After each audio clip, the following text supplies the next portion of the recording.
जिला सोनीपत की राई विधानसभा क्षेत्र के प्रमुख गांव खेबड़ा में रामनवमी और नवरात्रि के पावन अवसर पर आज विशाल भंडारे का आयोजन किया गया।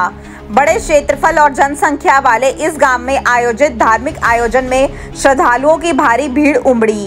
कार्यक्रम में बीजेपी के कई बड़े चेहरे जैसे पूर्व सांसद रमेश कौशिक, पूर्व मंत्री कविता जैन, निखिल मैदान, मायाराम कौशिक, अशोक भारद्वाज, शेखर अंतिम सहित अन्य गांवों के सरपंच, ब्लॉक समिति सदस्य और जिला पार्षद भी शामिल हुए और बाबा का प्रसाद ग्रहण किया।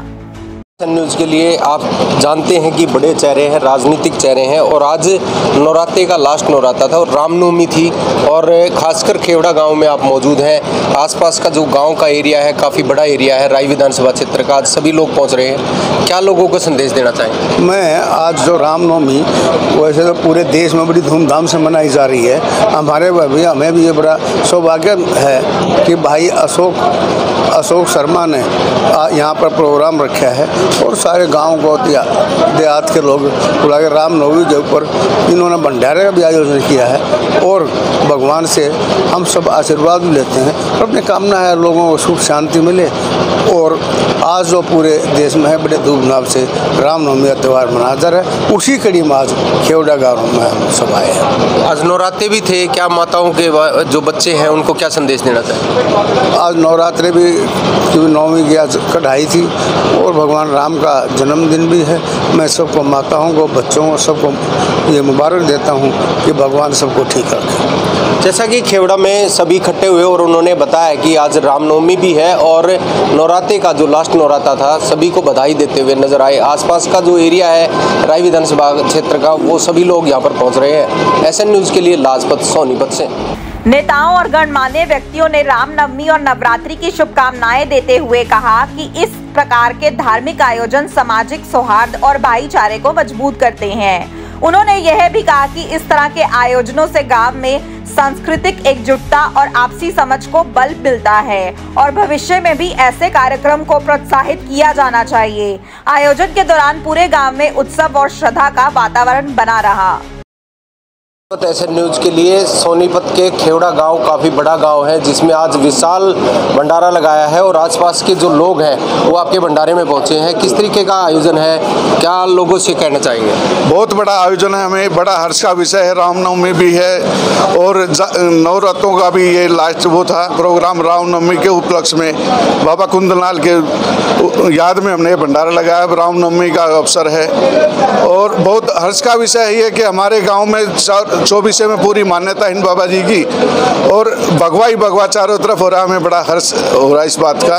तो आसपास के कितने लोग पहुंच रहे हैं? अभी तक 1500 के आसपास आदमी का प्रोग्राम है और आने लग रहे हैं। मैडम आप भी पहुंची हैं, आज रामनवमी है और आप महिला हैं, आप पर तो डबल जिम्मेवारी हो चुकी है। शहर की भी जिम्मेवारी है और आपको वैसे भी जिम्मेवारी दी गई है, तो किस तरीके से देखते हैं आज भंडारे में पहुँचे? देखिए, सबसे पहले तो मैं आज चैत्र महीने की रामनवमी का अवसर है और आज माता के कन्या पूजन भी हुआ है और नवरात्रि भी अंतिम दिन है और उस उपलक्ष्य में मैं आप सभी को बहुत बहुत बधाई और शुभकामनाएं देती हूं। और आज मैं यहां पर पहुंची हूं गांव खेवड़ा में, तो इसमें रामनवमी के अवसर पर और बाबा कुंदनलाल जी जिनका आसपास के कई गांवों में बहुत अच्छी मान्यता है, उस उपलक्ष्य में आज यहां पर एक विशाल भंडारे का आयोजन किया गया है। और निसंदेह मैं समझती हूँ ये भंडारा जिस तरह से लोगों को जोड़ना, एकत्रित होना और जब समूह में हम लोग भोजन करते हैं तो एक कहीं ना कहीं एक समरसता और सामाजिकता का भी संदेश देता है।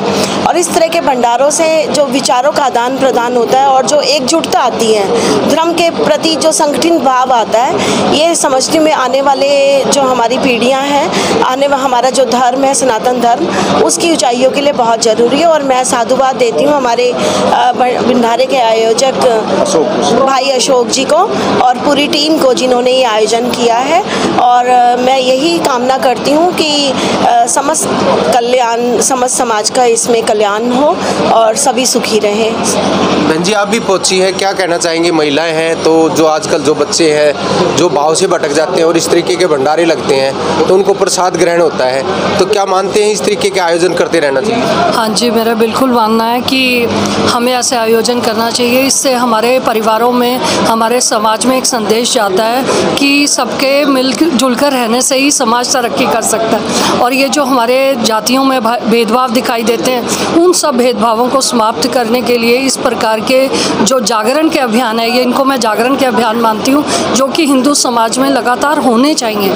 तो उसी के प्रतीक के रूप में यहाँ पर ये कार्यक्रम आयोजित किया जा रहा है। और सभी बच्चे जो युवा शक्ति हैं, हमारी मातृशक्ति हैं, हमारी दुर्गा हैं, वो सारे बच्चियों को हम संदेश देना चाहते हैं कि वो अपने धर्म से जुड़े, अपने विचारों संस्कारों से जुड़ें, ताकि हमारे परिवार जो हैं वो फिर से वैसे ही गौरवशाली रूप ले सकें जैसे कभी हुआ करते थे। हाँ जी, मैं मातृशक्ति जिला सह संयोजिका VHP से। हाँ, जैसे कि बताया कि सभी युवाओं को और बच्चों को इस तरीके के आयोजन में जाना चाहिए और इस तरीके के प्रसाद को ग्रहण करना चाहिए, ताकि जो लोग हैं, भाईचारा है, वो सब जुड़ कर रहें। SN न्यूज़ के लिए लाजपत सोनीपत से। अपने शहर की हर ताज़ा खबर के लिए हमारे चैनल SNN न्यूज़ को सब्सक्राइब करें, लाइक करें, कमेंट करें व शेयर करें। बेल आइकन दबाना ना भूलें। हमारे अन्य सोशल मीडिया प्लेटफॉर्म्स पर भी हमें फॉलो करें।